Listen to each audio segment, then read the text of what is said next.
In 1916, Cincinnati decided to construct a magnificent new subway system.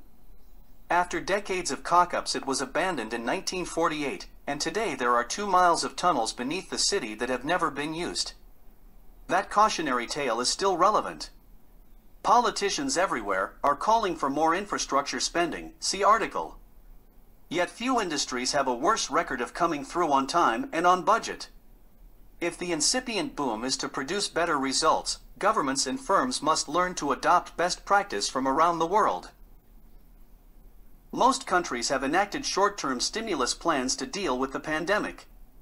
On December 27, President Donald Trump signed a $900 billion spending bill, see article. But there is also appetite to binge on infrastructure. Joe Biden wants to spend $2 trillion on roads, power grids and railways, and hopes to win bipartisan support for his plans.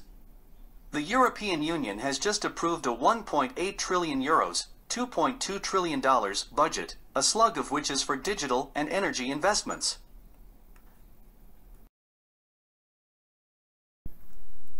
The new infrastructure infatuation is understandable. Public and private investment has stagnated at 3 to 4% of GDP worldwide. That is too little to maintain aging assets in developed countries. A third of American bridges are creaky, or to provide enough clean water and electricity in the emerging world. Low interest rates mean financing is cheap, and many economists think that the payback from infrastructure is attractive. Meanwhile, climate change and the digitization of the economy are creating vast demand for renewable energy systems and connectivity, including 5G networks. In practice, however, infrastructure's record is as potholed as a Mumbai motorway. Cost overruns often exceed 25%. 2/3 of foreign bribery cases involve infrastructure deals. China spends more than anyone else, but perhaps half of its investments have destroyed economic value. India had a boom in the 2000s which ended in a mire of debt.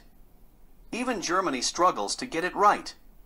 All this reflects some deep underlying problems. Most projects have a time horizon beyond that of politicians and voters. Often they are one of a kind. China has just 3 gorges to dam, not 6. And the full economic benefits created by a road, say, are not captured by the organization paying for it.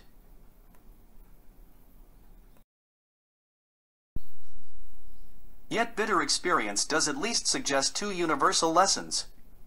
First, governments should select projects systematically by creating a single list and picking those with the highest payback. This assessment should factor in externalities, including the impact on carbon emissions and delays, which are a big source of cost overruns. And it should be carried out by bodies that are independent from those that build and run assets. Often the projects selected will not be the glittering new temples that politicians like their names on, but humble repairs and maintenance. The second lesson is to harness the private sector. Not only is it a source of capital, global infrastructure funds have over $200 billion waiting to be deployed, but projects with private investors also tend to be managed better. That means developing standardized contracts and independent regulators that protect taxpayers, but also give investors reasonable certainty of an adequate return. Both lessons might seem obvious. A few places, such as Chile and Norway, get infrastructure right. But over half of the countries surveyed by the IMF do not maintain a national pipeline of projects.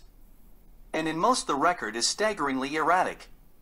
America is splurging on 5G, see article, but has squalid airports and too little renewable energy.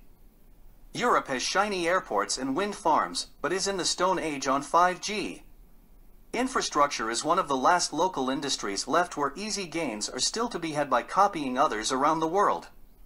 If you benchmark public investment in over 100 countries, adopting best practice could make spending 33% more efficient. The prize is huge. Just don't expect a subway in Cincinnati.